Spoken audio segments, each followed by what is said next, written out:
Ya, Rai Seren Podcast Listeners, benarkah kesadaran warga negara untuk taat melakukan kewajiban membayar pajak sudah menjadi sikap mental dan karakter positif yang semakin membudaya di masyarakat hingga saat ini?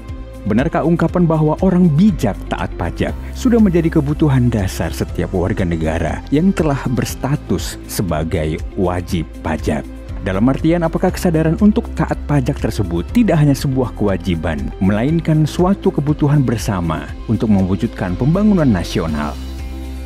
Apakah dapat disepakati bahwa taat pajak adalah salah satu bukti kecintaan warga negara kepada bangsa? Karena tujuan dan sasaran pajak adalah demi mewujudkan pembangunan nasional di segala bidang, mulai dari infrastruktur, ekonomi, kesehatan, pendidikan, dan lain sebagainya.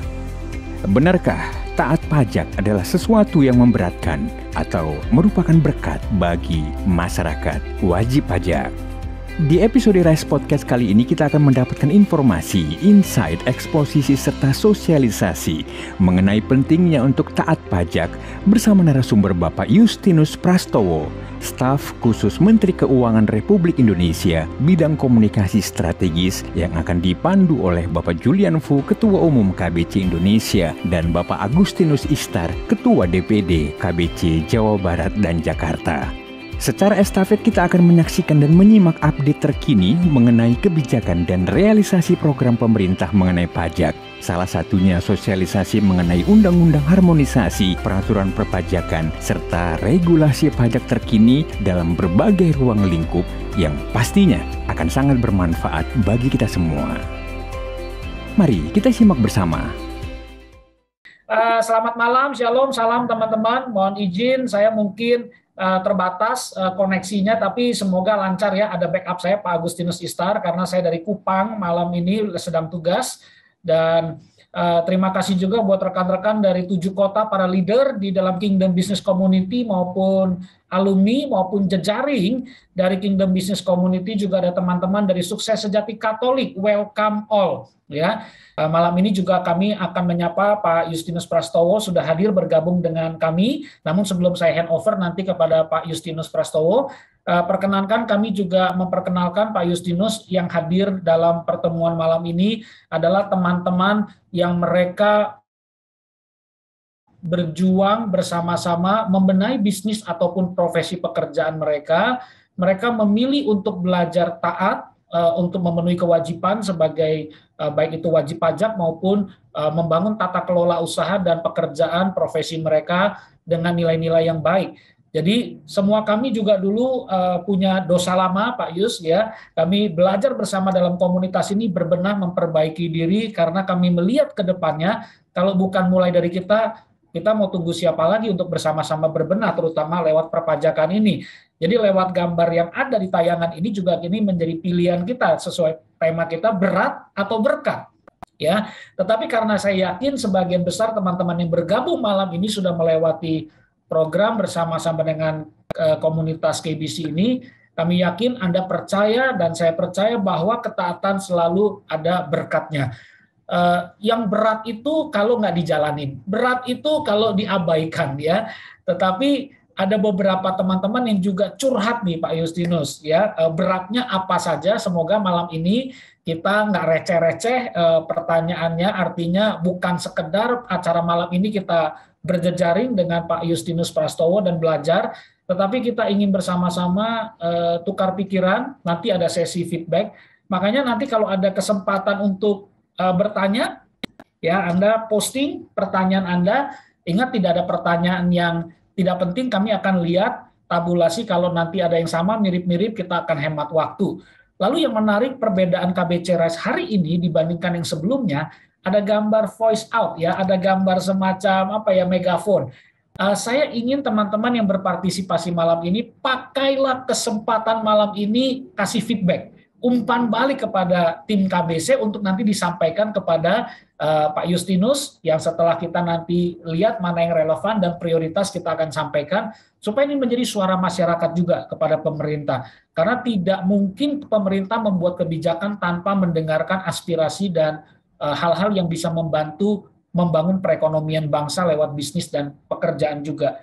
Dan kita juga akan learn more, belajar. Ada teman-teman yang sudah tahu mungkin beberapa informasi, tapi izinkan kita belajar diperkuat lagi malam hari ini. Dan cuman izin ya teman-teman, kita nanyanya acara ini bukan acara untuk cari selamat. Aduh, saya pengen ada situasi ini, saya pengen selamat, nggak ada ya. Kita sudah belajar bahwa kita ingin belajar berbenah. Pertanyaannya pun saya berharap jangan yang aneh-aneh ya. Ini contoh-contoh yang saya dapat dari meme. Bayar pajak, logikanya kayaknya masuk nih. Bayar pajak mobil setahun katanya Pak Yus, ya. 360 hari, cuman pakainya kalau di Jakarta cuma bisa ganjil genap, boleh nggak bayarnya setengah. Ini kan jadi, ya mungkin buat Anda logikanya masuk, tapi ini kan pajaknya nasional ya, nggak mungkin kita pilih-pilih. Nah, izinkan saya perkenalkan yang terakhir slide ini Pak, ada 2 slide terakhir Pak Yus. Ada 5 jenis taxpayer yang ada di komunitas ini. Saya lagi rekam-rekam dari curhat-curhat teman-teman Pak. Ada yang benar-benar mereka ingin di kiri atas tax planning. Ya, mereka ingin mendapatkan konsultan yang tepat, arahan yang tepat, mengetahui kebijakan yang terbaik, sehingga tax planning bisa berjalan dengan baik. Tapi ada juga nih Pak yang di atas kanan Pak, yang mereka lagi diserang bertubi-tubi oleh bom-bom, mungkin orang-orang yang mereka jadi merasa victim atau orang yang tanda kutip seolah-olah ditarget oleh pajak, padahal mereka bilang, Pak saya udah hampir 100% Pak bayar, dibanding dulu cuma 10-20%. Ini ada teman-teman yang saya salut, angkat 2 jempol, yang dulu bayarnya mungkin 10 tahun lalu, 5 tahun lalu, 3 tahun lalu Anda ikut program ini bayarnya hanya sekian persen, sekarang menuju di atas 90 menuju 100%. Ya, jadi tapi diserang. Ini gimana caranya? Ada yang takut-takut Pak diundang dipanggil pajak ya, tax office yang di sini ya. Ini mereka yang khawatir sekali. Tapi yang di kiri bawah dan kanan bawah semoga tidak ada di komunitas ini Pak Yus, karena ini di kiri bawah dan kanan bawah itu orang-orang yang mencoba menghindar pajak atau mencoba bersilat untuk bisa mana yang perlu dibayar, mana yang enggak. Kita berharap teman-teman di KBC ini adalah sama-sama rekan-rekan pemimpin yang ingin memberikan warisan terbaik buat bangsa lewat pajak. Jadi inilah komunitas kami, belum sempurna, kami sedang berjuang, kami berbenah. Bersyukur sekali kalau malam ini bisa berkenalan dengan Pak Justinus Prastowo, dan semoga tadi ada katanya akan mengundang rekan-rekan, semoga udah masuk juga, supaya kita bisa bersama-sama belajar, bersama-sama membangun bangsa lewat perpajakan. Apakah slide ini tinggal slogan atau ini menjadi keyakinan kita bersama bahwa kalau pajak kebijakannya yang dibuat pemerintah bisa kondusif buat perekonomian dan teman-teman pelaku bisnis tidak memanfaatkan celah dengan cara yang negatif, dan mereka tahu pengorbanan membayar pajak ikut membangun negeri, ini menjadi slogan atau bukti kita cinta tanah air. Tidak panjang lebar, Pak Justinus Prastowo sudah hadir di tengah-tengah kita. Selamat malam Pak Justinus, Pak Pras ya panggilannya lebih akrabnya. Selamat malam Pak Pras, sudah dari tengah-tengah. Selamat malam Pak Julian, selamat malam Ibu Bapak. Ya, monggo Pak Pras, kalau berkenan kasih pemaparan awal dulu. Kami dengan senang hati belajar mendengarkan, teman-teman catat, atensi baik, siapkan pertanyaan, setelah itu kita akan masuk dalam sesi tanya jawab. Terima kasih, Pak Pras silakan. Baik, terima kasih Pak Julian Fu dan Ibu Bapak semuanya. Selamat malam, Shalom. Semoga Ibu Bapak semua dalam keadaan baik dan sehat. Pertama, tentu sekali lagi saya mengucapkan terima kasih untuk undangan yang diberikan pada kami. Senang sekali bisa hadir sharing di tengah Bapak Ibu sekalian. Apalagi kita membahas tema yang selalu aktual dan hangat.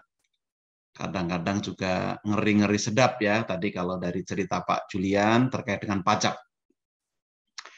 Pajak itu kata seorang ahli bernama Richard Ecclestone itu necessary evil. Jadi hal yang tidak kita sukai tapi harus ada. Maka menjadi penting, menjadi menarik, dan sangat relevan. Tema kita malam ini adalah pajak itu berat atau berkat. Kalau pajak itu menjadi berkat, tentu tidak terasa berat, tapi ringan. Tetapi kalau kita anggap berat, itu masih menjadi beban. Sehingga perlu diringankan. Seperti ada tertulis katanya, datanglah kepadaku kamu yang letih lesu dan berbeban berat, gitu kan? Kami akan memberikan kelegaan kepadamu.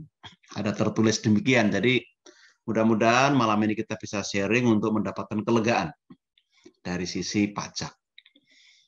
Nanti mungkin kalau ada pertanyaan, diskusi silahkan. Saya mau menyampaikan materi sebagai panduan diskusi.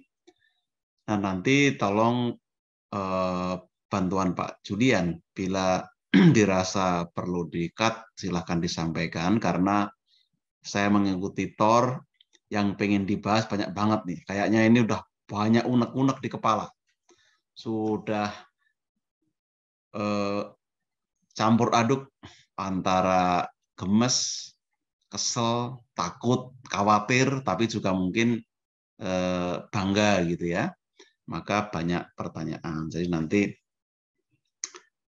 kami akan share. Kebetulan ini saya ada double layar, satu rapat dengan Bu Menteri, tapi saya masih bisa mendengarkan karena rapat sore tadi ternyata berlanjut sampai malam ini. Baik, saya izin share screen.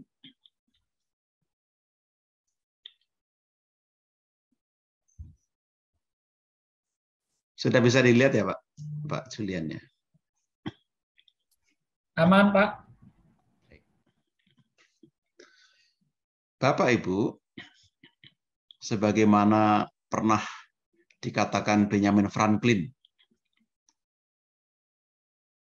beberapa abad yang lalu, dan ini sangat terkenal. Katanya hanya dua yang pasti dalam hidup ini. Setiap orang akan mati dan setiap orang akan bayar pajak. Maka cukup pasti pajak tidak untuk dihindari, karena nggak bisa dihindari. Pajak harus dihadapi. Nah, cara kita menghadapi itu akan menentukan bagaimana pajak menjadi bagian dari hidup kita. Apakah kita berdamai atau kita kucing-kucingan. Jadi katanya dari ujung kaki sampai ujung kepala semua kena pajak. Dari lahir sampai mati semua kena pajak. Maka tidak perlu dihindari, tapi bagaimana kita manage, kita kelola dengan baik supaya kita paham lalu bisa melaksanakan kewajiban dengan baik. Nah, ke depan pajak akan semakin penting. Ini karikatur ya. Di sebelah kiri kita itu guru-guru kehidupan, yaitu pastor, pendeta, ustadz. Gitu. Yang sebelah kanan kita itu konsultan pajak. Jadi sang guru ini menoleh ke kiri, loh kok yang datang ke saya nggak ada. Sekarang orang belajar tentang wisdom itu sudah melalui internet. Kok orang yang datang malah banyak ke konsultan pajak, lalu dia mikir, kalau gitu besok saya kursus brevet saja, supaya bisa jadi konsultan pajak. Banyak yang datang kepada saya. Nah itu semacam guyonan ya, yang menandakan betapa pentingnya pajak sekarang dan di masa mendatang. Nah, terkait pajak ada paradigma, perspektif yang mungkin akan menentukan lalu bagaimana kebijakan pajak didesain dan seperti apa praktek di lapangan. Di sebelah kiri kita dan kanan kita itu dua gambar yang sangat kontras. Kalau saya ibaratkan kita ini punya pohon apel atau pohon mangga, cara untuk mendapatkan buah paling cepat ya ditebang pohonnya, digergaji dahan-dahannya.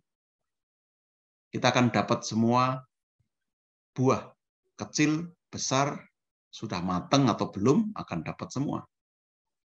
Tetapi resikonya kita nggak punya pohon mangga lagi. Tahun depan nggak bisa panen, harus beli ke pasar. Nah, di sebelah kiri, kalau kita punya pohon, kita rawat, kita pelihara, dipupuk, berbuah, dipetik dengan tangga, dengan galah. Mungkin nggak dapat semua, tapi pohonnya tetap ada, dan ke depan kita tetap bisa panen. Ini juga gambaran bagaimana kebijakan pajak itu mestinya diambil. Apakah kita potong sapinya, kita tebang pohonnya, kita sembelih ayamnya, atau kita rawat supaya ayamnya bertelur. Kalau bertelur 10, yang 3 digoreng, yang 7 ditetaskan, supaya menjadi anak ayam lagi. Itu gambaran bagaimana kita mendesain kebijakan sekaligus mempraktekkan kebijakan tersebut. Maka tidak berlebihan kalau seorang mantan hakim agung Amerika yang sangat terkenal, Oliver Wendell Holmes Jr. mengatakan, saya suka membayar pajak, karena dengan membayar pajak, saya mengongkosi peradaban. Berkat pajak, kita punya jalan yang bagus. Sekarang kita punya jalan tol yang tersambung dari Serang sampai ke Probolinggo misalnya. Berkat pajak, kita punya rumah sakit, punya fasilitas pendidikan yang baik. Berkat pajak, pemerintah bisa membayar iuran BPJS sekitar 100 juta jiwa. Maka pajak membangun peradaban. Sebaliknya, tanpa pajak, sebagian negara dalam sejarah menunjukkan akan kesulitan dan menjadi otoriter, eksploitatif, dan sebagainya.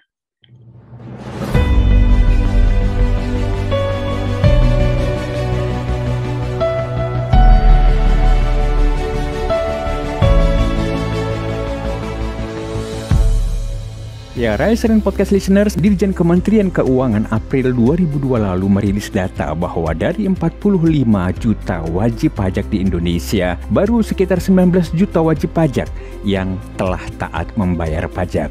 Yang berarti rasio pajak Indonesia baru sekitar 8% dari rasio pajak ideal yang mencapai di atas 10%. Di sisi lain, banyak pelaku dunia usaha yang semakin menyadari pentingnya menerjemahkan aspek cinta bangsa melalui ketaatan pajak.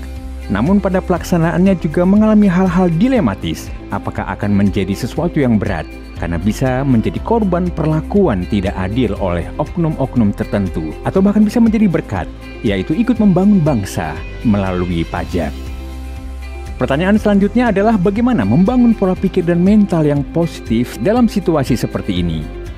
Di sesi kedua ini kita akan menyimak untuk belajar bersama mengenai strategi perpajakan dalam percepatan pemulihan ekonomi di Indonesia dan kontribusi pemerintah yang sangat besar dalam mitigasi pandemi COVID-19 melalui pajak khususnya. Kemudian kita juga akan belajar pemahaman penting terhadap perkembangan terkini sektor pajak dan implikasinya bagi para wajib pajak. Salah satunya adalah memaknai kebijakan baru PPN, pajak pertambahan nilai 11% dan babak baru pajak digital Indonesia, serta informasi dan fakta penting mengenai kebijakan insentif pajak bagi pelaku UMKM. Apakah telah efektif atau sebaliknya? Mari kita simak bersama. Bapak Ibu, di masa pandemi ini peran pajak juga diuji dan ternyata menunjukkan peran yang sangat penting. Kalau saya gambarkan, pajak itu kira-kira seperti ini. Ini hubungannya dengan memetik mangga tadi. Ada 3 pilar dalam kehidupan berbangsa kita. Private sector, Bapak Ibu ini, yang punya bisnis, wirausaha, bekerja, itu adalah private sector yang sangat penting karena menghasilkan nilai tambah bagi rumah tangga, bagi orang lain, maka harus difasilitasi, diberi insentif, ibarat pohon supaya tumbuh. Pilar kedua adalah masyarakat sipil yang menjadi alat untuk mengontrol supaya kebijakan pemerintah berjalan dengan baik. Dan tentu pilar berikutnya pemerintah yang harus memastikan pajak yang dipungut dari sektor privat dikembalikan kepada masyarakat dalam bentuk belanja publik. 3 pilar ini harus bekerja sama. Maka untuk memperkuat itu dilakukan reformasi, baik struktural maupun reformasi fiskal dan sosial. Nah,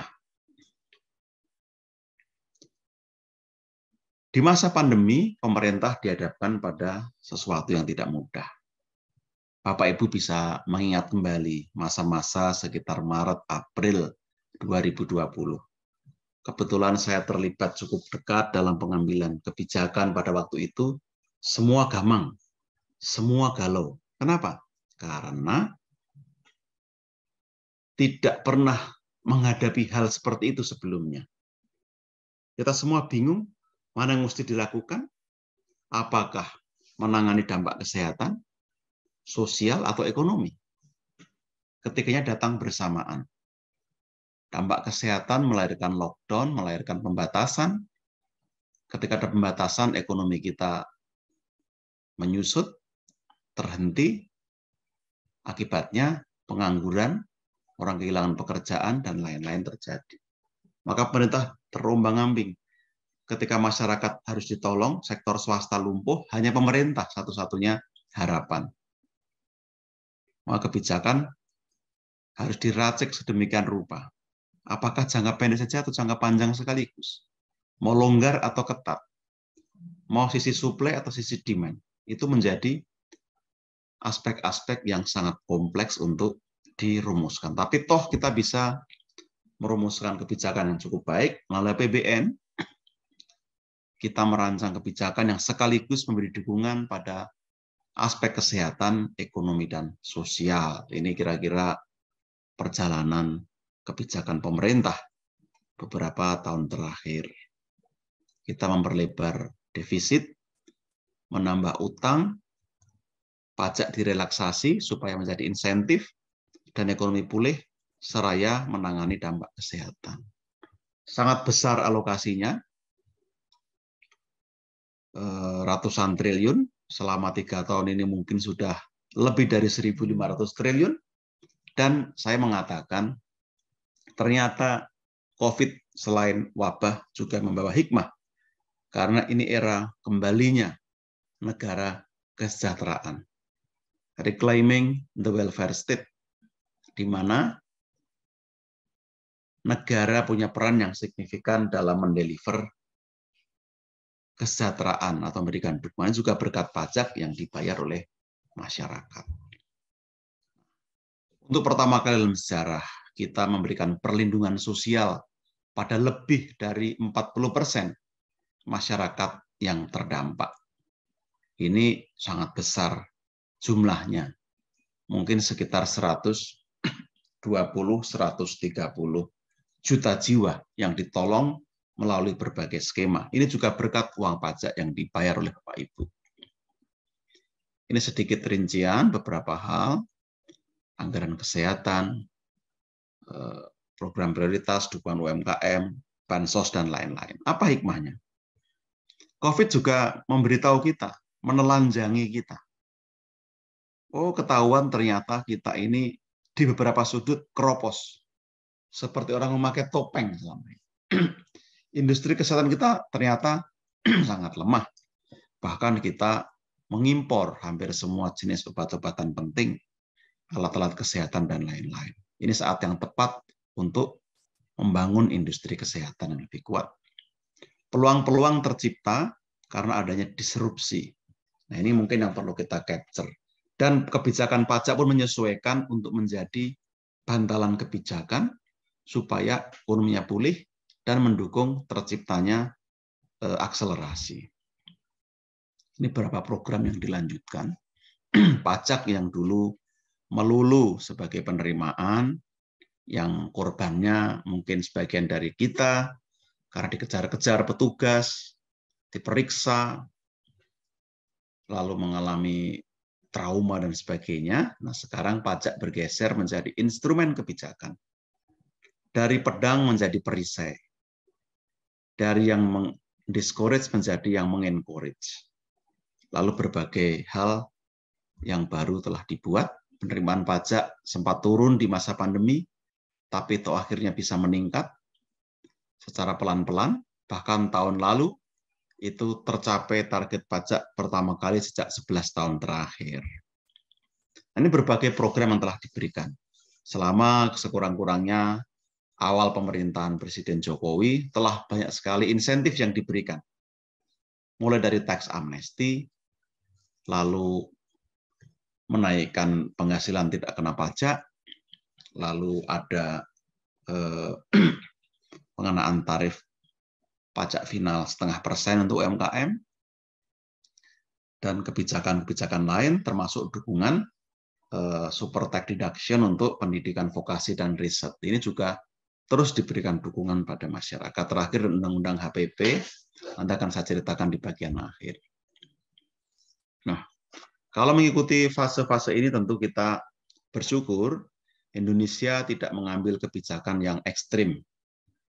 Dan kita mendapat penghargaan dari berbagai lembaga internasional sebagai negara yang dapat menangani dampak COVID dengan baik. Kita bersyukur di tengah perdebatan, di tengah ketidakpercayaan, toh kita bisa firm dengan kebijakan. Dan inline dengan apa yang dibuat oleh OECD. Berbagai fase itu kita lakukan secara hati-hati. Pemerintah juga mencoba responsif dengan berbagai kebijakan. 2 tahun terakhir, kalau Anda merasakan, ada berbagai relaksasi. Pajak untuk karyawan yang gajinya sampai 16 juta tanggung pemerintah. PPN, importasi, barang-barang terkait kesehatan juga mendapat dukungan. Lalu angsuran pajak juga dikurangi. Dan juga yang kita rasakan, PPNBM kendaraan bermotor mendapatkan relaksasi. Ini demi menggenjot kembali perekonomian supaya bergerak. Cukup banyak yang memanfaatkan, ratusan ribu jutaan wajib pajak memanfaatkan, dan kita bersyukur dengan dukungan ini pelan-pelan bisa pulih kembali. APBN yang 3 tahun terakhir diarahkan untuk menangani pandemi juga cukup efektif dengan berbagai racikan kebijakan, terjadi penurunan tingkat kemiskinan dibanding masa awal pandemi, termasuk pengurangan jumlah pengangguran dibanding masa awal pandemi. Meskipun belum kembali ke titik sebelum pandemi, tapi kita bersyukur karena arah kebijakan sudah tepat. Indonesia juga termasuk negara yang berhasil mengembalikan output ke tingkat sebelum pandemi. PDB kita tumbuh dengan cukup baik, dengan utang yang relatif terjaga dibanding banyak negara besar lainnya. Defisit pun juga kita masih moderat dibandingkan dengan banyak negara lain. Lalu bagaimana kita meramu sistem pajak yang ideal? Ini juga menjadi hal yang menarik untuk kita diskusikan. Nah, Bapak Ibu, kita percaya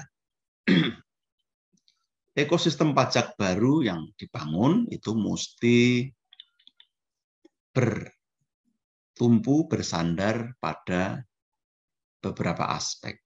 Saya meringkas ada 3 faktor yang penting. Bagaimana kebijakan pajak harus clear dan fair. Bagaimana aturan pajak harus certain dan konsisten. Bagaimana administrasi pajak harus simple dan transparan. Ini menjadi penting. Lalu hubungan antara wajib pajak dan kantor pajak yang didasari pada akuntabilitas. Kepatuhan hanya meningkat kalau otoritas pajaknya akuntabel. Dan peran intermediaris, konsultan, lawyer, akuntan, dan sebagainya juga menjadi penting. Yang menarik, kenapa ada paradoks di Indonesia ini? Mengapa kepatuhan pajak masih rendah di saat sebenarnya kedermawanan sosial kita tinggi? Bapak Ibu ingat ya, di awal-awal COVID dulu ada konser almarhum Didi Kempot. Dalam semalam menghasilkan 7,6 miliar. Ya, termasuk negara yang sangat bagus untuk berdonasi. Tapi kenapa kepatuhan pajak rendah? Nah, ini pertanyaan sosiologis dan etis yang perlu dicarikan jawabannya. Nah, Ditjen Pajak, otoritas pajak juga mencoba merancang satu skema voluntary compliance, kepatuhan sukarela. Terhadap mereka yang sudah patuh harus diberi kemudahan. Janganlah dikejar-kejar. Seperti pepatah berburu di kebun binatang. Atau sekarang katanya malah seperti memancing di akuarium, ya pasti dapat ikan. Bagi yang ingin patuh tapi takut difasilitasi, diberi amnesti, diberi PPS, dan lain-lain, supaya tidak takut. Yang patuh hanya kalau terdeteksi, diperiksa. Lalu yang memang memutuskan tidak patuh, ya sudah. Harus dipaksa secara hukum agar mereka mau patuh. Jadi, voluntary compliance menjadi framework yang penting, dan kepatuhan hanya akan tinggi, penerimaan hanya akan tinggi kalau kepatuhannya tinggi. Itu sudah hukum. Nah, saya menyebut kepatuhan pajak itu era baru ditandai dengan 3 hal. Saya singkat TAS. TAS biar gampang. T-nya transparan. Sekarang semua transparan. Nggak ada yang bisa menghindar. Dalam luar negeri sama saja. Kalau menghindar nanti beresiko karena pasti ketahuan. Sudah ada automatic exchange of information. Maka tidak elok lagi menghindar. Semua sudah transparan. Kalau sudah transparan, wajib pajak jujur ya mesti diperlakukan dengan adil. Tadi, yang patuh difasilitasi, yang kurang patuh dibimbing, yang tidak mau patuh dihukum.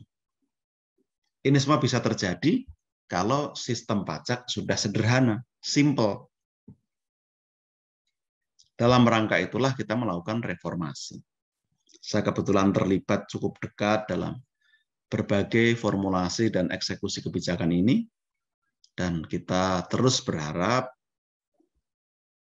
kita semakin transparan dan akuntabel. Sampai ada semacam adagium. Kalau nanti mau ngerti tentang apapun, ya bertanya ke kantor pajak. Kantor pajak tahu tentang semuanya. Termasuk kalau penasaran mau nyari mantan pacar saya itu sudah kawin dengan siapa, tinggal di mana.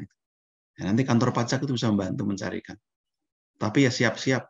Ternyata ketahuan, oh sudah menikah dengan orang lain dan ternyata lebih bahagia. Ya udah, tidak usah ambiar kita. Nah itu gambaran di kantor pajak. Nah banyak sekali data sudah disampaikan di kantor pajak, Ibu Bapak. Sudah terintegrasi dengan sistem, baik di kepolisian, Samsat ya, notaris, LKPP, perbankan, dan lain-lain. Profiling sudah dilakukan. Adil, yang diperiksa yang beresiko, jangan dicari-cari. Yang tidak beresiko ya jangan diperiksa. Resiko tinggi diperiksa. Resiko sedang dibimbing. Resiko rendah dilayani. Maka strateginya risk-based audit. Mudah-mudahan ini bisa kita terapkan dengan konsisten, Pak Ibu ya. Dan sistem yang sederhana. Semua diberi kemudahan, dibuat lebih simpel. Nah, itu berbagai macam sistem, kemudahan administrasi yang diberikan pada wajib pajak. Sekarang paradigmanya trust and verify. Berikan dulu, baru dicek. Kalau dulu verify and trust. Dicari-cari salahnya, akhirnya nggak diberikan fasilitas. Sekarang sudah diubah. Ini Cortex sistem yang sedang dibangun, 2023 akan berakhir, akan selesai, diterapkan, dan akan menjadi milestone baru sistem perpajakan kita. Karena secara regulasi, secara policy, administrasi sudah tuntas. Jadi setelah 2023 diharapkan kita punya era baru perpajakan yang lebih baik. Reform terus dilakukan, ini milestone-nya, dari tahun 83 sampai saat ini. Dan yang terakhir itu ada undang-undang harmonisasi peraturan perpajakan. Saya kebetulan ikut terlibat dalam penyusunan undang-undang ini, Dan memang ini didedikasikan untuk memperkuat sistem perpajakan supaya lebih adil, lebih fair, sederhana tadi. Dengan waktu yang cukup cepat, cukup singkat, tetapi mempertimbangkan masukan dari banyak pihak. Maka prinsip undang-undang ini ya, yang mampu membayar lebih besar, yang tidak mampu dibantu. Itu prinsip yang kami rasa baik. Negara harus mendapatkan haknya, karena dipakai untuk menolong sesama warga negara, tetapi wajib pajak harus dilindungi hak-haknya. Jangan sampai ada yang disolimi, ada yang diperlakukan tidak adil karena undang-undang. Berbagai reform dalam undang-undang HPP dilakukan, poin-poin penting saja saya sampaikan. Misalnya NIK menjadi NPWP orang pribadi. Ini ada integrasi, sehingga layanan lebih mudah. Tidak seperti sekarang, banyak layanan ngeteng ke sana kemari. Lalu pengaturan sanksi yang direlaksasi. Penegakan hukum yang lebih berkepastian. Tarif pajak yang disesuaikan, baik untuk orang pribadi maupun wajib pajak badan, termasuk UMKM sampai 500 juta tidak dikenai pajak. Lalu karyawan atau pegawai atau wajib pajak menengah bawah diperlebar tarif pajak layernya, bracketnya dari 50 juta menjadi 60 juta, sehingga take home-nya akan lebih tinggi. Lalu pengaturan PPN yang sekarang ini kita dengar seringkali salah paham di masyarakat, tarifnya disesuaikan dari 10 ke 11%, barang hasil pertanian dikenai pajak, padahal itu bukan pajak baru, hanya menyesuaikan tarif, dan lain-lain. Nanti kita diskusikan. Lalu ada program pengungkapan sukarela, nanti akan saya singgung sedikit, pajak karbon dan pengaturan cukai. PPN 11%. Kenapa kok naik PPN 11%? Bapak Ibu, pajak emang tidak enak, nggak ada yang menyenangkan, tapi harus ada. Kok PPN bukan PPh? Kita tahu kalau PPh tentu akan terasakan langsung. Orang terima gaji dipotong pajak. Tetapi kalau PPN itu konsumsi secara tidak langsung. Ada istilah dari ahli pajak yang juga Menteri Keuangan di zaman Raja Louis XIV, namanya Young Baptist Colbert. Memungut pajak itu seperti mencabuti bulu angsa. Dicabuti sebanyak mungkin tanpa angsanya merasa kesakitan. Mungut pajak yang benar itu, kita bayar pajak tapi nggak berasa kalau bayar pajak. Tahu-tahu dompetnya kosong. Itu karena pajak tidak langsung. Kenapa? Karena orang belanja itu kan senang. Orang belanja senang tidak perlu ngitung lihat pajak. Coba Anda lihat. Anda perhatikan, Anda ingat-ingat kalau belanja di supermarket apa sering lihat struk sampai dengan pajaknya berapa? Jarang.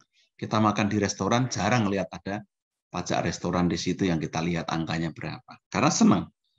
Itu salah satu pertimbangan. Tetapi tarifnya moderat 11%, lalu 12% nanti 2025. Harapannya ini menjadi dukungan yang baik. PPN tetap pertahankan fasilitas yang ada, tidak diutak-utik supaya semua bisa berjalan dengan baik. Prinsip gotong royong saya sampaikan tadi, yang kaya tarif pajak dinaikkan dari 30 ke 35%. Yang tidak mampu dibantu UMKM dan karyawan tadi mendapatkan dukungan. Lalu perlindungan sosial itu juga diharapkan semakin kuat karena uang pajak. Maka kita juga masuk salah satunya ke babak baru pajak digital. Ini ada di TOR, saya mungkin singgung sedikit ya, pajak digital ini bagaimana. Saat ini kita masih moderat, baru mengenakan PPN atas pemanfaatan barang atau jasa dari luar daerah pabean. Misalnya Netflix, Spotify, App Store, dan lain-lain yang kita beli dari aplikasi itu sekarang sudah terutang PPN. Kita baru mulai di sana. Lalu PPh, meskipun telah diatur, tapi belum diimplementasikan karena masih menunggu global konsensus. Yang lain-lain, kita sedang mencoba dalam marketplace, bisa dikenai pajak, PPN, PPh, tapi nilainya sedikit, tarifnya rendah, yang penting itu partisipasinya. bisa maksimal. Itu yang sekarang diharapkan.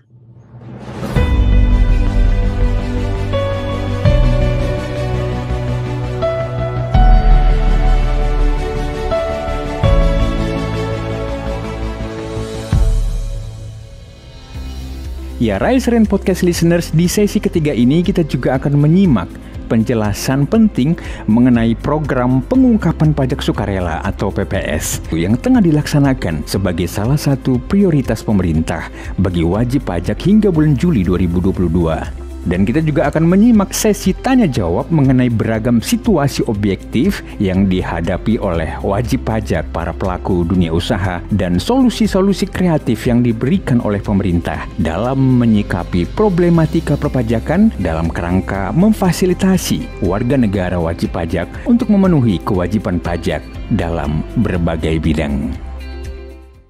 Yang belum masuk di sini ternyata program pengungkapan sukarela. Ini malah terlewat di bahan yang kami sampaikan. Nah, terakhir saya ingin mengajak Bapak Ibu untuk aware. Ada program pengungkapan sukarela. Orang sering menyebutnya tax amnesty jilid 2. Apapun itu, intinya pemerintah ingin memberikan kesempatan sekali lagi kepada masyarakat wajib pajak. Bagi yang dulu sudah ikut amnesti, ada yang kelupaan, tercecer, tapi takut kalau ketahuan kena sanksi 200%, maka difasilitasi. Bagi yang baru-baru, 2016 sampai 2020, ada yang khawatir, tetapi pengen patuh, bayar nggak kuat karena ada COVID, maka diberi relaksasi. Tarif pajaknya dari 30 menjadi 14%, didiskon 50%. Ini cukup bagus untuk yang lama, 6 sampai 11%. Nah, tinggal sedikit waktunya, Bapak Ibu, hanya sampai akhir Juni 2022. Silakan dimanfaatkan secara online pelaksanaannya. Kalau kita manfaatkan dengan baik, dengan jujur, tentu akan terhindar dari pemeriksaan dan lain-lain. Maka ini penting, waktunya sudah mepet, tidak ada alasan tidak ikut, sampai dengan tadi saya sampaikan, era baru perpajakan itu sudah dimulai. Nah, mudah-mudahan kita bisa menjalankan kewajiban dengan baik. Dari apa yang saya sampaikan tadi, pada prinsipnya ini masih background, masih konteks. Nanti kita diskusikan beberapa hal yang mungkin menjadi concern Anda semua. Saya cukupkan di sini untuk sementara dan saya kembalikan kepada Pak Julian. Terima kasih. Ya, Pak Justinus Prastowo membawakannya, topiknya sebenarnya berat tadi materi, tapi rileks dan ringan banget, membuat kita tidak terintimidasi, Pak. Thank you berat, Pak. Jadi membuat kita melihat bahwa betul sekali kalau pemanfaatan dari pemerintah, komitmennya akuntabilitas, transparansi benar untuk membangun negeri, dampaknya sangat amat luar biasa.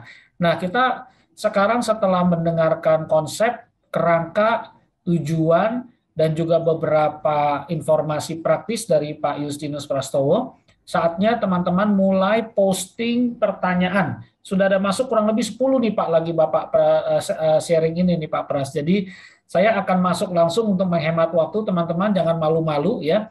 Silakan nanti kalau ada yang mau bertanya, silakan Anda boleh klik di link yang sudah diberikan ya. Boleh foto, scan barcode di layar ini Anda, tapi kalau pakai handphone sendiri ada yang tanya scan-nya gimana ya? Ya mesti punya 2 handphone mau nggak mau ya. Atau Anda ketik aja menti.com, www.menti.com, kodenya dimasukkan 90150083.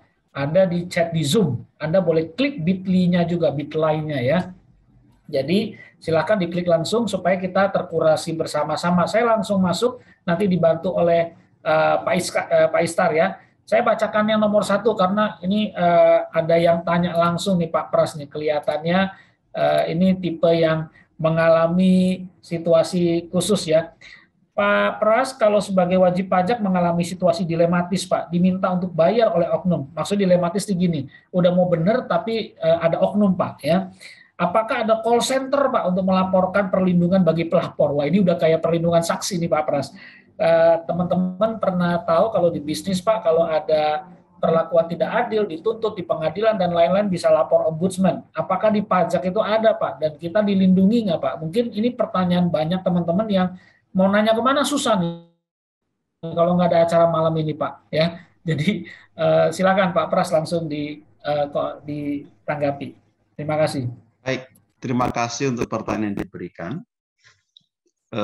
Bapak Ibu, sebagai komitmen atas akuntabilitas dan integritas, Kementerian Keuangan menyediakan sarana whistleblowing system. Ada di namanya WISE, ya, whistleblowing system Kementerian Keuangan, wise@kemenq.go.id, nanti mungkin lengkapnya saya bisa berikan, atau bisa di email ke pengaduan@pajak.go.id. Di kami ada unit kepatuhan internal yang secara khusus memproses ini. Kalau di Kementerian Keuangan itu di Inspektorat Jenderal, kalau di Ditjen Pajak ada di Direktorat Gitsda. Semua laporan pengaduan akan ditindaklanjuti, tentu di-assess, yang penting itu bukan surat kaleng, artinya pelapornya jelas. Supaya bisa diajak berkomunikasi, pelapor akan dilindungi, dirahasiakan, dan saat ini sudah sangat banyak yang ditindaklanjuti, bahkan sampai ada yang sudah sampai dihukum, baik kepegawaian maupun tipikor. Jadi dipastikan sepanjang laporannya lengkap, jelas pelapornya, pasti ditindaklanjuti. Kami tidak berkompromi dengan berbagai macam penyimpangan besar kecil apapun itu. Maka kami mengharap kalau ada oknum yang masih nakal, masih mencoba-coba meminta uang, bernegosiasi, jangan pernah diikuti, karena selain itu tidak baik, tidak terpuji, juga membahayakan kita juga. Maka sebaiknya dilaporkan dan pasti diproses. Saya juga siap membantu bila nanti ada yang melapor, ada yang merasa diintimidasi, silahkan disampaikan. Karena saya juga punya concern, punya tanggung jawab sebagai advisor tim reformasi perpajakan Kementerian Keuangan. Saya berkomitmen untuk membantu agar wajib pajak itu bisa aman, nyaman dalam menjalankan kewajiban perpajakannya. Demikian Pak Julian. Oke, terima kasih Pak. Nanti kalau kami di komunitas bisa sebarkan, ini akan menarik sekali lewat informasi tadi. Silakan Pak Istar, pertanyaan kedua. Iya, pertanyaan kedua ini menarik sekali nih Pak Justinus. Yang pertanyaannya adalah pandangan tentang pajak yang selalu mencari kesalahan. Hal ini kadang menyebabkan konsultan menyarankan kita untuk tidak melaporkan 100%, sehingga ada cadangan dana bila ada pemeriksaan ataupun denda. Wah, ini menarik. Bagaimana menanggapinya, Pak Justinus? Iya. Ya, ini tips and trick yang sering saya dengar, tapi tidak saya sarankan ya. Karena kalau kita ketahuan, meskipun telah mencadangkan sebagian uang untuk resiko itu, tapi jangan lupa ada sanksi. Nah, sanksi administrasi itu bisa bunga, bisa denda, bisa kenaikan yang nilainya sangat besar. Dari bunga yang dihitung, dari kurang bayar per kapan sampai kapan, itu kan ada faktor mengikuti suku bunga acuan bank, ditambah dengan faktor tertentu yang nanti bisa cukup besar juga. Mungkin average bisa 1,5% per bulan gitu ya. Lalu kalau sampai diperiksa, kita bisa kena denda sampai 24 bulan kali sekian persen. Kalau dulu kan sampai 48%, kalau sekarang mungkin kali faktor tadi bunga bulanan. Kalau kita diperiksa bukti permulaan, mengungkapkan ketidakbenaran, kena denda 100%. Dan kalau sampai kita dituduh pidana, kalau mau tidak dipenjara, kita kena denda sampai dengan 300%. Jangan sampai kita menjadi miskin hanya karena kita keliru merespon suatu kebijakan atau peraturan. Jadi saya sarankan, Bapak Ibu, untuk yang pertama tetap idealnya kita melaporkan dengan benar, menghitung, membayar, melaporkan dengan benar. Bila ada kesalahan, sebaiknya dibetulkan, segera dibetulkan secara sukarela untuk menghindari sanksi di kemudian hari. Sedikit menambahkan painful-nya teman-teman nih Pak Pras dari pertanyaan Pak Istar tadi. Maksudnya mungkin gini Pak, teman-teman justru disarankan oleh konsultan, karena kalau bayar 100% penuh, kayaknya orang pajak nggak percaya katanya Pak, malah dicari-cari. Ini fenomenanya benar atau salah, kita juga tolong dicerahkan dong Pak. Ya, jadi saya masuk ke sana. Jadi memang namanya di lapangan pasti ada penyimpangannya, pasti ada anomali.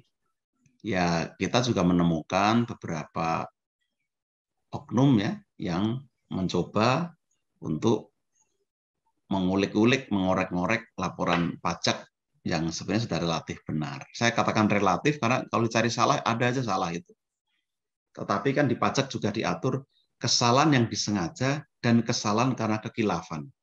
Nah, mestinya ini yang harus dipahami wajib pajak dan juga dipegang oleh petugas pajak. Pertama-tama diuji dulu. Kesalahan ini material atau tidak material. Yang kedua, motifnya apa? Khilaf, tidak sengaja, atau sengaja. Itu tentu berbeda. Nah, kalau tadi dicari salah, pasti nemu salah. Tetapi tentu ada kesalahan yang kategorinya ringan, maka cukup diberi saran untuk dibetulkan. Nah, saya rasa dengan berbagai perbaikan saat ini kepastian hukum kan diberikan juga. Penafsiran di lapangan yang multitafsir harusnya dihindari. Bapak Ibu kalau diperlakukan tidak adil, dicari-cari salah, minta ditunjukkan di mana kesalahannya. Jangan dituduh sepihak. Tunjukkan dasar hukumnya. Kok saya dituduh salah, dasarnya apa? Jika kita belum yakin, mintakan pendapat pertimbangan dari atasan dari petugas itu. Apakah pemahaman kita benar atau pemahaman si petugas itu benar? Kalau sampai ada tindakan, saya sarankan semua dilakukan secara tertulis, ikutin prosedur. Jangan sampai hanya verbal atau lisan. Jawablah dengan tertulis.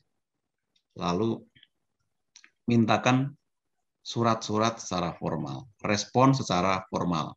Datang langsung minta pendapat.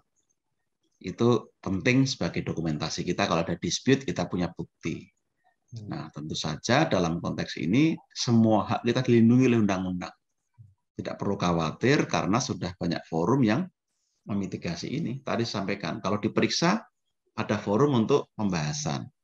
Tidak sepakat ada forum quality assurance. Tidak sepakat ada forum keberatan, ada banding ke pengadilan dan lain-lain. Meskipun itu melelahkan dan memberatkan secara pikiran tenaga, tapi sebaiknya diikuti supaya kita terhindar dari hal-hal yang tidak baik tadi. Jadi saya rasa itu, maka kita perlu pastikan pemahaman yang baik tentang regulasi, tentang praktek di lapangan, sehingga kita bisa punya pegangan, jangan sampai gampang kita diombang-ambingkan oleh perilaku oknum yang sepihak. Saya rasa itu Pak Julian. Ya, thank you Pak. Ya, dan juga berita baiknya setelah KBC Rise tentang topik khusus pajak malam ini teman-teman, semoga kalau nanti waktunya tepat kita bisa launching informasi jejaring-jejaring konsultan ataupun pihak yang bisa menjadi ekosistem untuk para bisnismen punya rasa aman untuk bertanya. Kita sedang meminta advice dari Pak Pras untuk mengkurasi bersama konsultan-konsultan yang memberikan nasihat yang baik, bukan nasihat yang menyesatkan tadi itu ya. Jadi semoga nanti bisa terwujud. Sebelum saya pindah Pak, ini saya ada pertanyaan strategis yang saya mau ambil. Ini pertanyaannya sebenarnya strategi question Pak Pras, tapi saya pikir kita bisa minta Pak Pras address singkat karena saya mau cari pertanyaan nanti dengan Pak Istar yang lebih membumi terkait langsung praktek perpajakan. Ada kekhawatiran gini Pak, roadmap pajak Indonesia ini bergantung kebijakan perorangan nggak? Mungkin pengalaman ini loh Pak, emak-emak kalau ganti menteri pendidikan, ganti kurikulum pendidikan, emak-emak pusing Pak katanya. Jadi banyak sekali kebijakan tuh ganti menteri, ganti kebijakan ini nanti stabil nggak sih sebenarnya kalau dalam sektor perpajakan dan keuangan ini untuk 5 tahun, 10 tahun, monggo Pak. Baik, ini pertanyaan yang menarik ya. Kalau kita perhatikan sejak tahun 1983, sebenarnya siklus perubahan kebijakan itu relatif bisa kita lihat periodisasinya. Secara historiografis, setelah tahun 83 itu tahun 1991 dan 1994 dilakukan perubahan. Lalu tahun 2000, 2007 sampai 2009, lalu 2016 sampai dengan saat ini. Jadi siklusnya kira-kira ya 5 sampai 8 tahun itu ada perubahan undang-undang. Nah, tentu undang-undang itu atau kebijakan itu berubah cepat atau lambat, masing-masing ada pro kontranya, ada plus minusnya. Dulu satu undang-undang bisa bertahan sangat lama karena dinamika kompleksitas tidak seperti sekarang ini. Tapi saat ini di era VUCA, volatile, uncertain, kompleks dan ambigu, tentu satu aturan itu mesti agile, fleksibel, responsif. Jadi ada plus minus di situ. Tapi juga kalau terlalu sering berubah-ubah menjadi tidak pasti, maka perlu kita ambil jalan tengah. Nah, saat ini yang diambil pemerintah adalah membuat rekonsiliasi yang pertama. 2016 tax amnesty. Supaya kalau kata Pertamina, mulai dari nol. Tidak lihat masa lalu, tidak noleh ke belakang, ngelihat ke depan. Bahkan diampuninya 2 kali loh, Pak Julian, Pak Istar. Dulu ada tax amnesty, sekarang diberi jilid 2. Nah, kurang baik bagaimana pemerintah ini kan. Setelah itu baru transparansi. Tidak dibalik. Kalau dibalik nanti terlalu kejam. Transparan dulu, baru amnesti itu ideal. Tetapi kalau begitu nanti orang takut. Maka dikasih amnesti dulu, baru transparan. Bangun sistemnya, maka Presiden Jokowi, Bu Sri Mulyani memutuskan, yuk mumpung ini pandemi, kita letakkan pondasi kebijakan yang baik. Mungkin yang memetik bukan Pak Jokowi, bukan Bu Sri Mulyani, bukan saya. Tetapi mungkin pemerintahan mendatang. Karena kita tahu, presiden baru biasanya takut membuat kebijakan yang progresif. Di awal-awal ya bulan madu, baik-baik pada konstituen. Nah, maka kita sekarang buatkan pondasi. Ada undang-undang HPP, ada undang-undang HKPD. Supaya apa? Supaya ada kepastian hukum, bisa dipakai cukup lama dan meringankan. Kita juga mencoba perspektif yang cukup panjang. Nah, kalau korteks sistem nanti jadi, itu daya keberlakuannya akan panjang. Lalu PPN, sudah kita ubah sekarang, daya berlakunya juga akan panjang. Termasuk pajak karbon, yang targetnya bahkan sampai 2050 nanti fully implemented. Jadi harapannya seperti itu. Apakah kalau ganti presiden, menteri, dirjen bisa berubah kebijakan? Bisa. Maka harus diikat. Itu tadi undang-undangnya kita kunci biar tidak gampang berubah. Ada RPJMN yang tiap 5 tahun berubah, dan tentu ada kebijakan-kebijakan situasional dari presiden, dari menteri.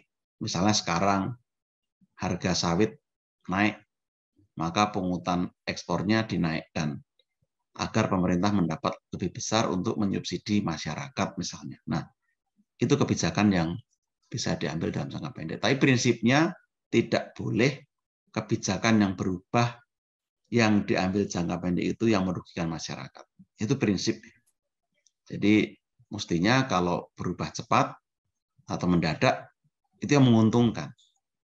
Kalau yang tidak menguntungkan, membebani, mestinya dibuat jauh-jauh hari agar ada penyesuaian. Kira-kira begitu.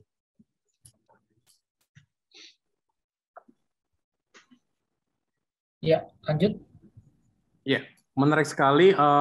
Pak, ada pertanyaan lagi yang lebih teknis ya Pak, ini ya. Sepertinya ini pertanyaan yang dari teknis dan dari pengalaman. Pertanyaannya adalah, saya sosialisasi kebijakan ke UMKM seringkali tidak tersampaikan dengan baik, sehingga tidak ketahuan ini menyebabkan pelaku usaha didenda. Bagaimana sosialisasi kebijakan dapat tersampaikan ke UMKM? Karena mungkin mereka pengalaman UMKM kadang ada pajak seperti ini ternyata nggak ada, ditanyakan ke ring pajak, mungkin ada beberapa yang nggak tahu atau kantor pajaknya juga nggak tahu. Nah, bagaimana Pak sosialisasi kebijakan dapat tersampaikan ke UMKM? Izin ada pertanyaan mirip juga Pak Istar, silakan. Ya, pertanyaan yang mirip ini adalah ya. Yang di WA ya, ada yang mirip ya Pak Pras, pengalaman. Saya bacakan ya Pak Istar ya. Pak Julian. Peraturan yang terus berubah-ubah susah untuk diikuti. Kerjaan kita udah banyak. Ini kayaknya pebisnis langsung to the point. Kerjaan udah banyak, kurang sosialisasi. Tapi misalnya UMKM omset di bawah 500 juta nggak harus dibayar. Teknisnya sampai sekarang nggak ada, kantor pajak pun katanya masih nggak tahu apa benar ini Pak.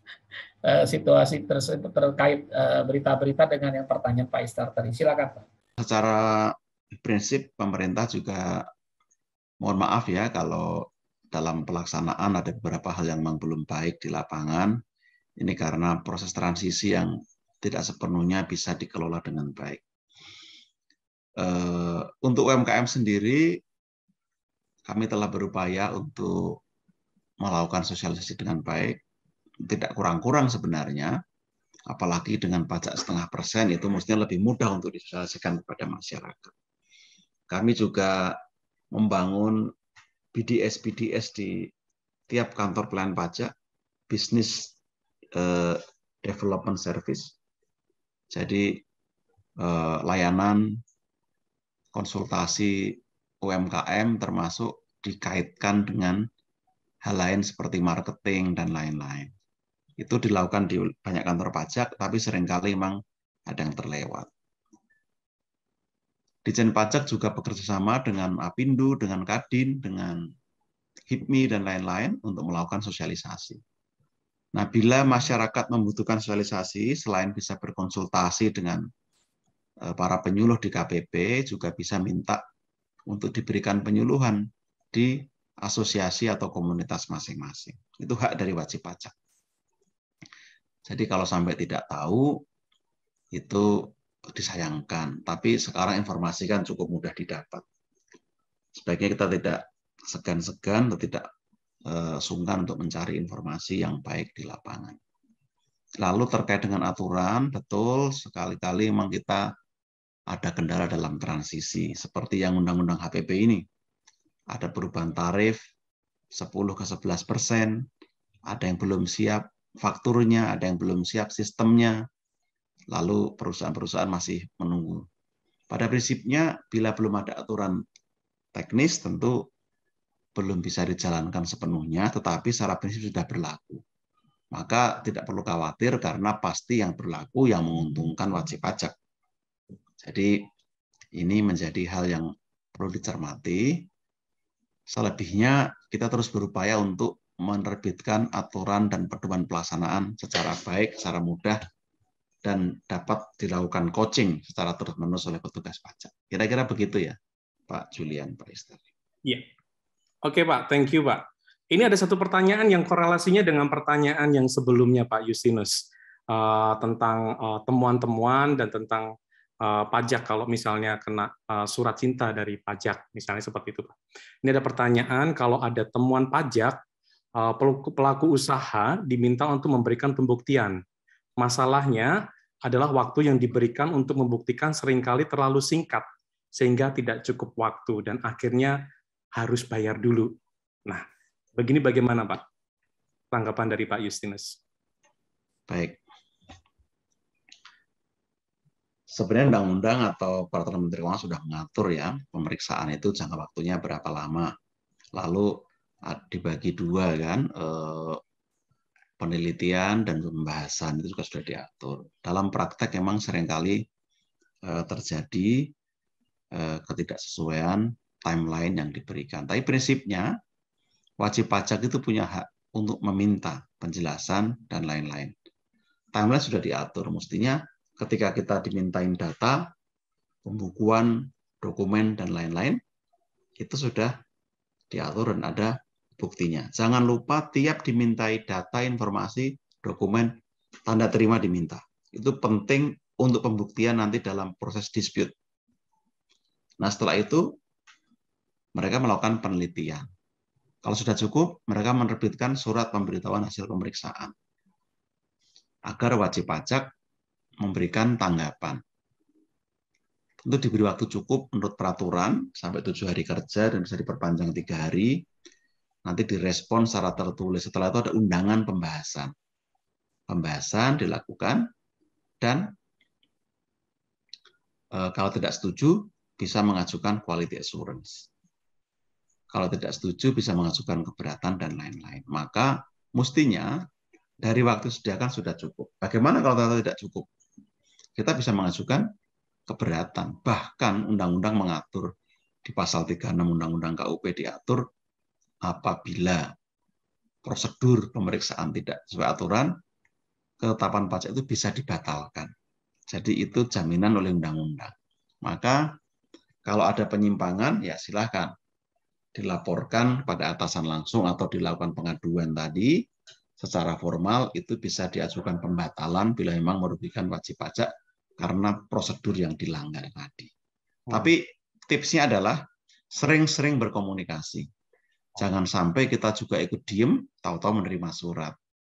Terus secara periodik berkomunikasi dengan pemeriksa pajak agar mendapatkan update.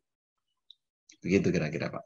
Oke, jadi ada tahap-tahap ternyata ya Pak, ya nggak dipanggil tuh langsung diterima dan langsung eksekusi di bagian di situ ya. Ternyata ada tahap. Betul. Ya kadang-kadang mungkin orang langsung deg-degan ya Pak ya, deg-degan, takut dan sebagainya, akhirnya memutuskan itu untuk selalu langsung bayar duluan. Oke Pak, Pak Justinus ada pertanyaan yang menarik juga. Di sini adalah pertanyaan, saya adalah WP berasal dari golongan menengah ke bawah. Saya diinfokan bahwa rasio AR dan WP adalah 1:3.000 banding 4.000.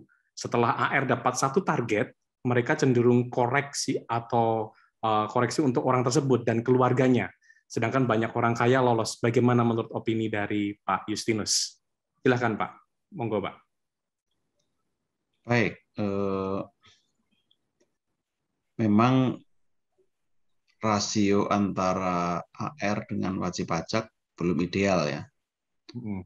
Tetapi kita juga melakukan intervensi berupa dukungan teknologi. Maka dengan core tax system itu diharapkan semua berbasis IT sehingga tidak tergantung pada orang lagi, tapi tergantung pada sistem.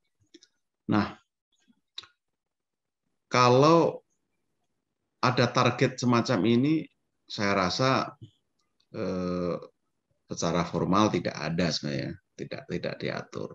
Tapi bahwa setiap AR itu punya strategi pengawasan, katakanlah 100 besar pertama, 100 besar kedua itu ada.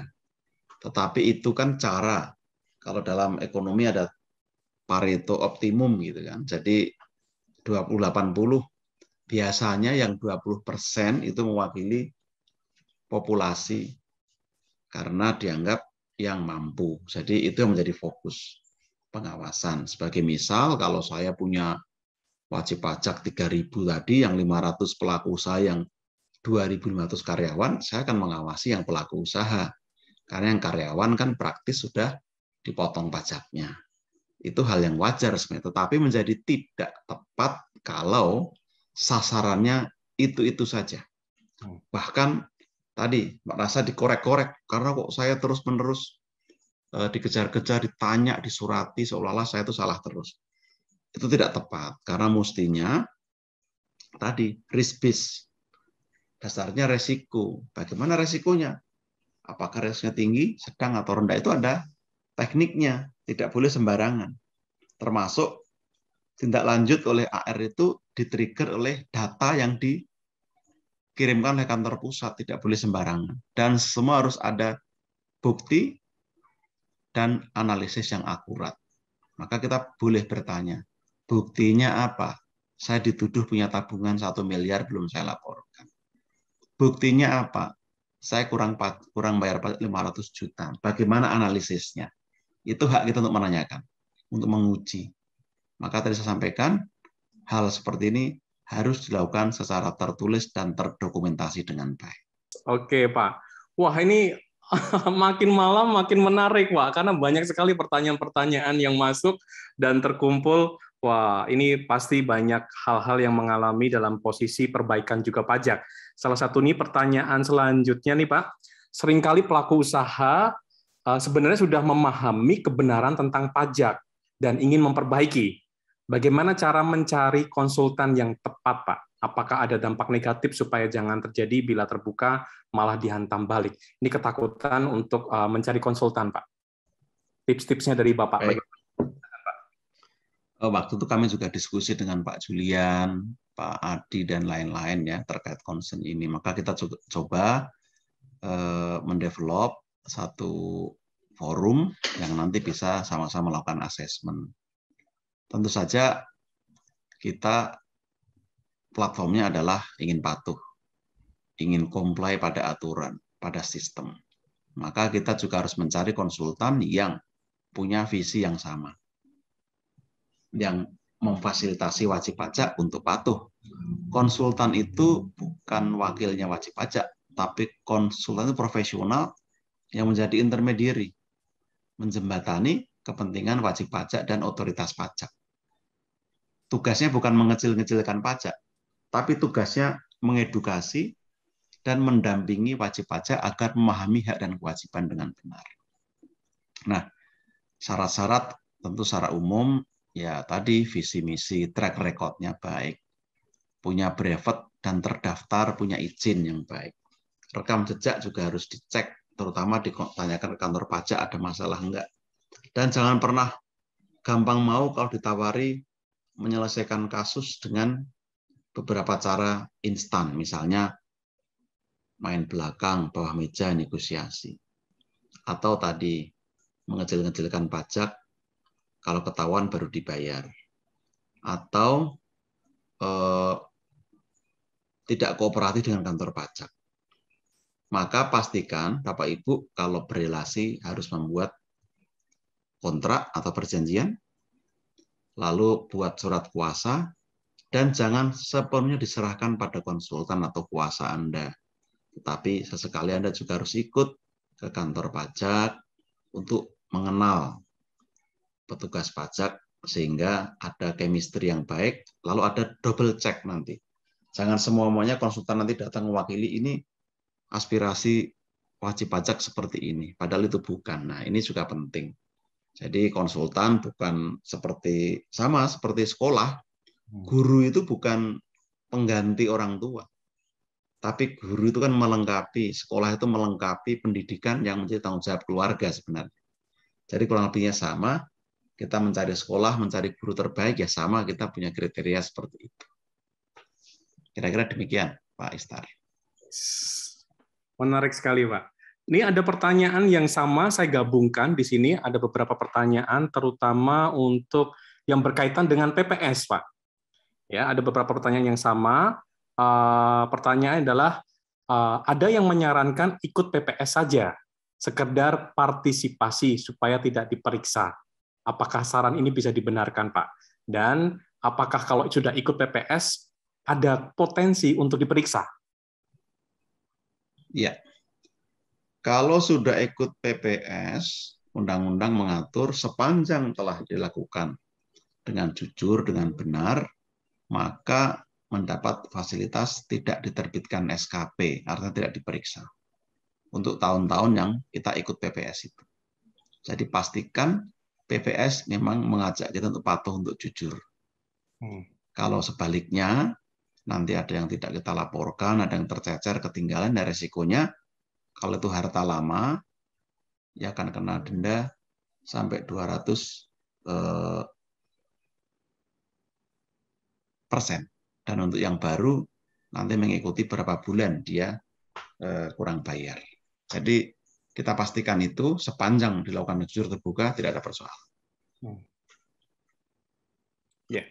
Tambahan satu, Pak, ini ada yang nyelip nih untuk PPS. Ternyata kalau sudah ikut PPS pribadi, kira-kira ada bakal nggak untuk PPS untuk BP badan, Pak? Ya, kayaknya memang tidak ada kebijakan PPS untuk wajib pajak badan untuk tahun 2016 sampai 2020 ya. Pertimbangannya waktu itu adalah wajib pajak badan sudah pernah difasilitasi tax amnesty dan relatif sudah lebih baik kepatuhannya karena diaudit akuntan publik dan lain-lain. Jadi relatif sudah patuh, maka sasaran kita adalah orang pribadi sebagai ultimate atau beneficiary dari bisnis itu. Karena bisnis mestinya tidak berhenti di PT, tapi akan kembali kepada pemegang saham, pemilik yang merupakan orang pribadi. Ya, thank you Pak Justinus. Lanjut dengan pertanyaan yang lain ya Pak ya. Ini ada pertanyaan yang bersangkutan dengan tax planning Pak, yaitu besaran PPh final untuk uang pensiun dikenakan bertingkat sampai maksimal 25% untuk penghasilan bruto di atas 500 juta. Mengapa begitu besar? Mengingat selama bekerja sudah dipotong PPh final dan biaya ini untuk kehidupan, Pak. Jadi untuk tax planning untuk pensiun, Pak. Iya, ini kaitan dengan JHT juga ya, jaminan hari tua yang kita terima atau uang pensiun yang kita terima yang kena pajak final. Pertimbangannya memang dulu manfaatnya yang diterima sekali dan dikenai final supaya mudah administrasinya. Nah, kalau di pajak berlaku prinsip taxable, deductible, non-taxable, non-deductible. Ketika kita mengiur iuran pensiun, itu pengurang penghasilan kita. Maka ketika kita mendapat, itu objek pajak. Jadi ketika kita membayar uang pensiun, itu kan bukan objek pajak bagi dana pensiunnya, dan bagi kita itu pengurang penghasilan. Karena orang didorong untuk ikut dana pensiun, menyiapkan hari tua. Nah, di akhir ketika mereka menerima uang pensiun, maka dikenai pajak final. Nah, tinggal dibandingkan. Kalau pajak final kan memang tarifnya antara 5-35%. Nah, sekarang dikenai pajak final. Nanti kita lihat lagi. Apabila range sudah tidak tepat, coba kita tinjau, mungkin perlu disesuaikan. Tapi pertimbangannya seperti itu kira-kira. Waktu dulu bayar uang pensiun, iuran pensiun itu bukan objek pajak. Tetapi prinsip pajak tadi, pay as you earn. Dipajaki saat mendapatkan. Dipajaki saat senang. Maka saat menerima uang pensiun dipajaki. Saat menerima tebusan asuransi dipajaki dan sebagainya.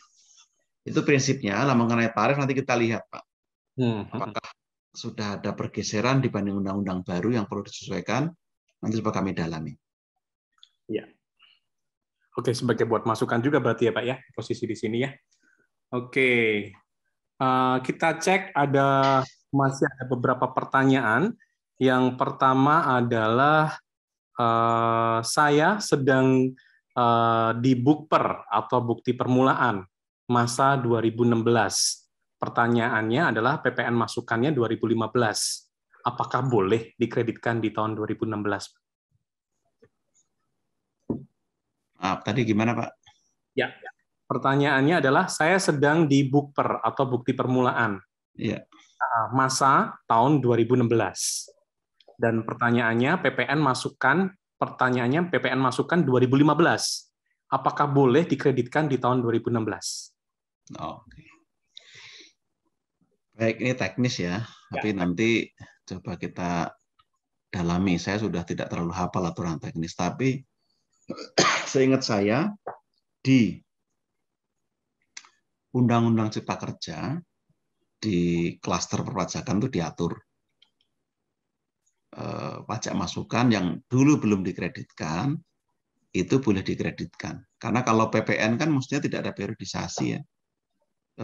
Masa atau bulanan dasarnya bukan tahunan. Sepanjang belum dikreditkan dan itu betul-betul telah dibayar kan boleh dikreditkan maksimal 80% dari pajak keluaran. Jadi kalau saya pajak keluarannya 1 juta, pajak masukan tidak boleh lebih dari 800.000. Itu boleh. Yang penting secara faktur itu valid. Itu boleh. Nanti kita cek lagi, Pak, aturan teknisnya. Tapi secara prinsip seperti itu karena kita ingin merecover isu keadilan. Jangan hanya karena sudah lewat, padahal sudah dibayar, lalu tidak diakui. Nah, itu diatur kok di Undang-Undang Cipta Kerja setahu saya. Nanti kita cek lagi. Ini PR saya, nanti kita cek lagi.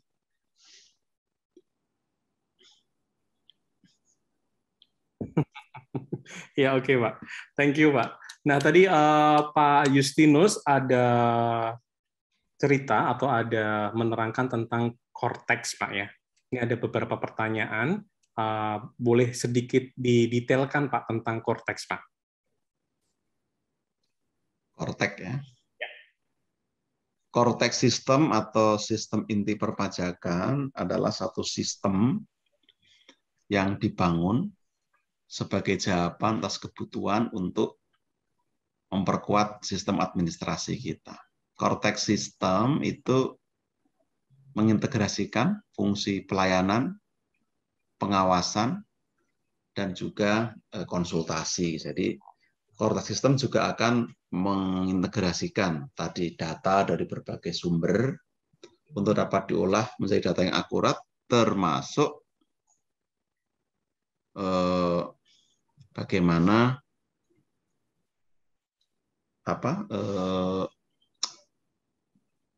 tindak lanjut itu bisa dilakukan dengan lebih efektif di sana. Nah, korteks sistem nantinya juga akan membangun atau mengintegrasikan SOP atau business process sehingga lebih berkepastian. Ada taxpayer account di sana. Wajib pajak bisa mengetahui dengan lebih cepat, lebih akurat terkait dengan kewajiban perpajakannya, sehingga bisa di-manage dengan lebih baik, dikelola dengan lebih baik. Termasuk konsultasi bisa dilakukan secara online, secara digital, dan wajib pajak dipermudah karena melalui sistem ini nanti semua akan berbasis elektronik. Bukti potong yang selama ini kita kumpulkan, lalu seringkali tercecer kita lupa, nanti akan lebih mudah karena dibantu dengan sistem ini akan diintegrasikan. Itu kira-kira gambaran, tapi intinya akan mempermudah, termasuk di pengawasan.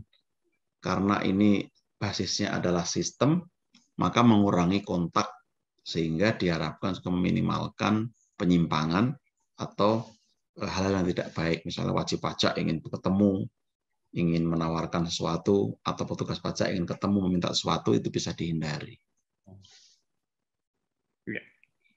Oke, berarti ini salah satu terobosan ya Pak ya dari sisi pajak untuk proses-proses untuk berhubungan dengan kita sebagai wajib pajak ya Pak ya? Ya, betul Pak. Oke, Pak, satu ada pertanyaan lagi, dan ini pertanyaan yang terakhir ya. Pertanyaan terakhir ini dari pertanyaan tim, karena kita semua di sini belajar untuk menjadi benar agar bisa berdampak dan agar bisa istilahnya memberkati, menjadi berkat.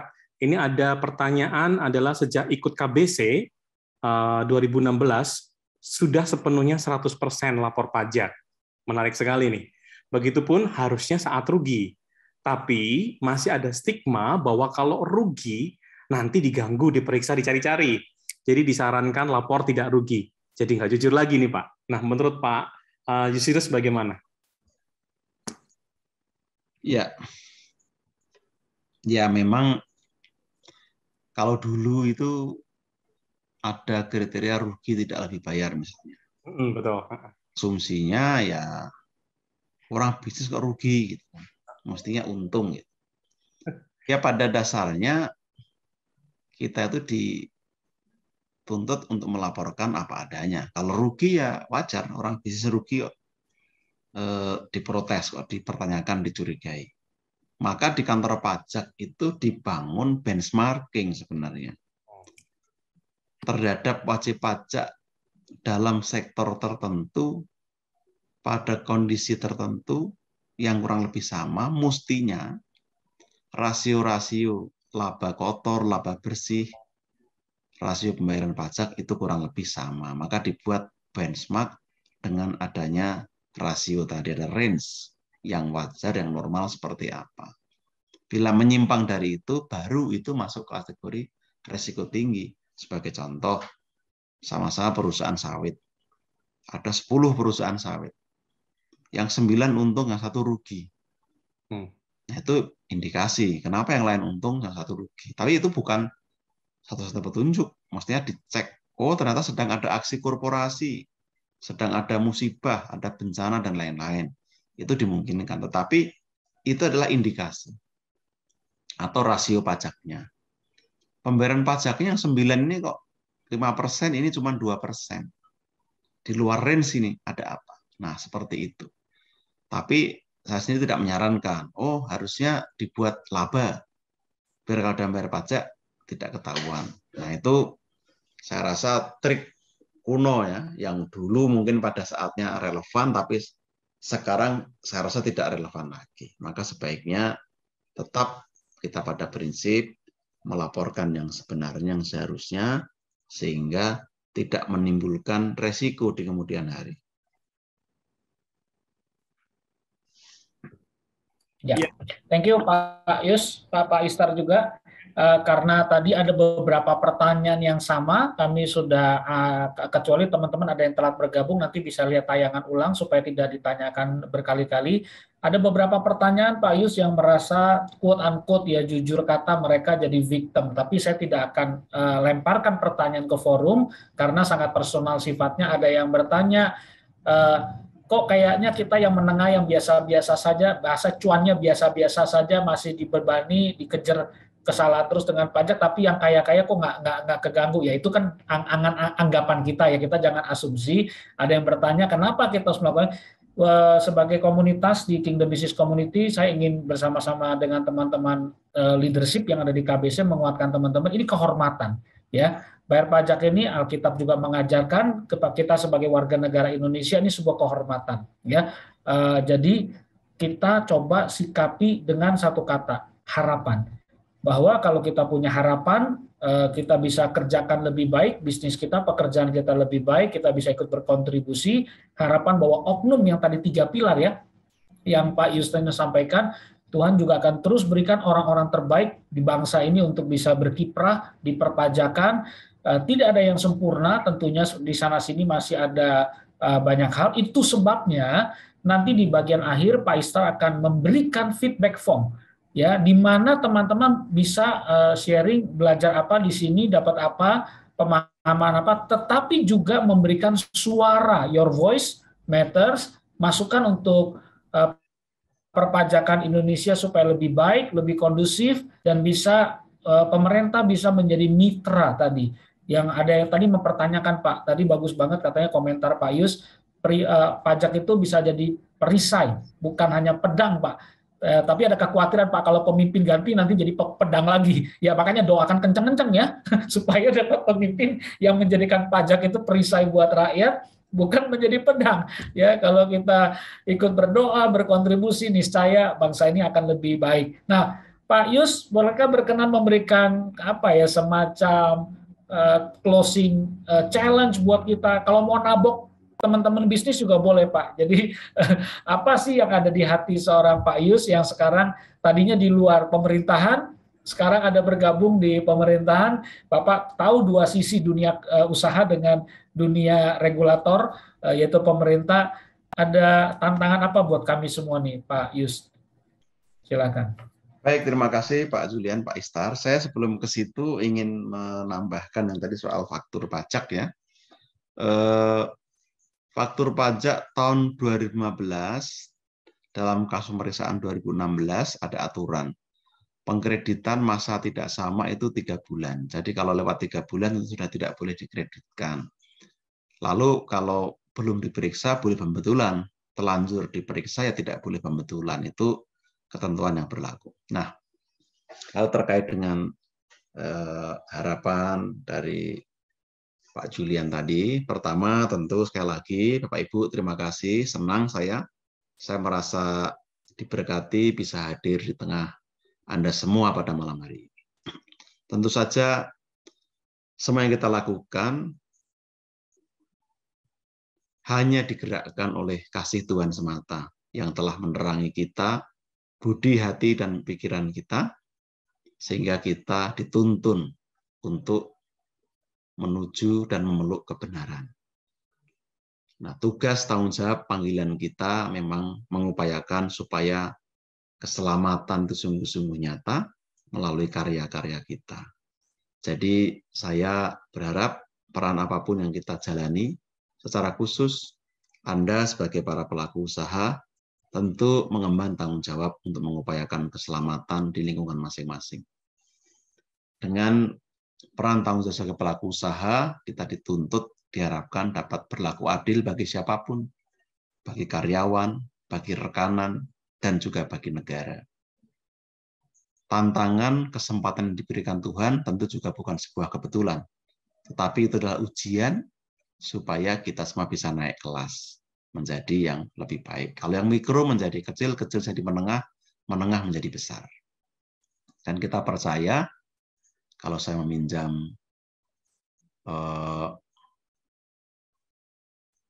Duxworth, ya, Angela Duxworth itu dia menulis atau meneliti ada 2 syarat orang itu sukses, yaitu konsisten dan persisten. Nah, mudah-mudahan ketekunan dan konsistensi itulah yang betul-betul menempa kita. Secara pribadi saya juga menyampaikan kesaksian karena Tuhan begitu baik pada saya, maka apa yang saya lakukan, saya selalu berupaya untuk mengembalikan sebagai jawaban atau syukur atas kebaikan Tuhan. Dengan prinsip itu mungkin membuat kita lebih ringan, lebih mudah, dari yang berat menjadi berkat. Nah, saya pribadi juga berkomitmen, panggilan membantu pemerintah tentu bukan suatu yang kebetulan. Tapi saya bergabung pada situasi sulit, tentu dengan keyakinan, dengan komitmen, saya bisa membantu. Nah, saya berharap saya bisa menjadi jembatan yang baik antara pemerintah dan masyarakat. Jadi kalau ada masukan, aspirasi, saran, silakan disampaikan. Pemerintah sangat tidak sempurna, banyak kekurangan, banyak kesalahan, tapi saya percaya pemerintahan ini juga ingin sungguh-sungguh melayani masyarakat membawa pada kebaikan. Dan itu akan lebih sempurna jika Bapak Ibu berkontribusi, berpartisipasi sesuai dengan skop, bidang, panggilan, dan tanggung jawab masing-masing. Saya berdoa untuk Anda semua, semoga bisnis lancar, tentu dengan tadi disampaikan oleh Pak Julian di awal, spirit pertobatan yang sejati, kita akan diubah dari berubah menjadi berbuah. Dan mudah-mudahan buah-buah kasih itulah yang membuat kita semakin unggul dan akan terus menjadi terang dan garam bagi dunia ini. Saya rasa itu Pak Julian, Pak Istar, ada lebih kurangnya mohon maaf, mudah-mudahan kita dipertemukan lagi dalam keadaan dan situasi yang lebih baik. Terima kasih, shalom. Ya. Iya. Doa kami juga ya Pak Istar buat Pak Pras dengan komunitas KBC. Tuhan kiranya dalam masa bakti Pak Justinus Prastowo di Kementerian Keuangan menjadi staf khusus bisa menjadi pemberi masukan yang tepat sekali untuk pemerintah dan diberi kekuatan, didukung Pak Yus bukan hanya di backup oleh orang-orang benar, tapi juga kalau Pak Yus melakukan kebenaran, seisi sorga membackup apa yang Pak Yus lakukan juga. Teman-teman tetap doakan kesehatan karya Pak Justinus Prastowo di dalam peran beliau sebagai staf sus Kementerian Keuangan. Nah, jika tidak keberatan, berkenan Pak Yus nanti sebentar diundang ke breakout room untuk silaturahmi penutup dengan beberapa leader di Kingdom Business Community, dan Pak Agustinus Istar akan memberikan pengumuman. Silakan, lanjut. Ya, oke. Thank you Pak Justinus. Kita berikan tepuk tangan dulu ya buat Pak Justinus ya. Mas, thank you banget. Untuk malam hari ini luar biasa kita mendapatkan pencerahan banyak bahwa pajak kalau kita lihat jadi berkat, maka kita akan lebih ringan. Ya, kalau kita lihat berkat, dan kita harus hadapi, bukan dihindari, karena tugas kita adalah panggilan kita untuk memberkati melalui pajak, karena pajak untuk dipakai untuk memberkati banyak orang.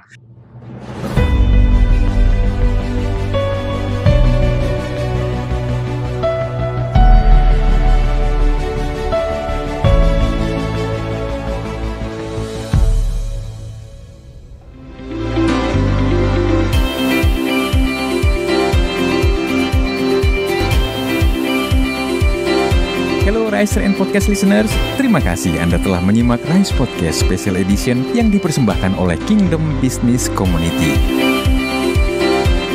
Harapan kami setiap episode Rise Podcast dapat menginspirasi Anda untuk terus mengalami transformasi dalam melakukan bisnis dan profesi Anda untuk tujuan yang mulia, membangun bisnis melalui manusia dan membangun manusia melalui bisnis.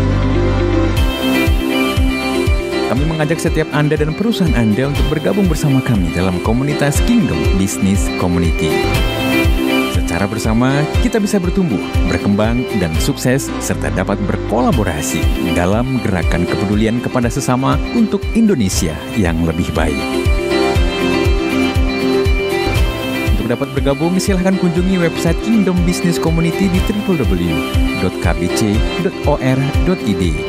atau hubungi Sekretariat Nasional KBC di 0817 131 257. Sekali lagi, www.kbc.or.id.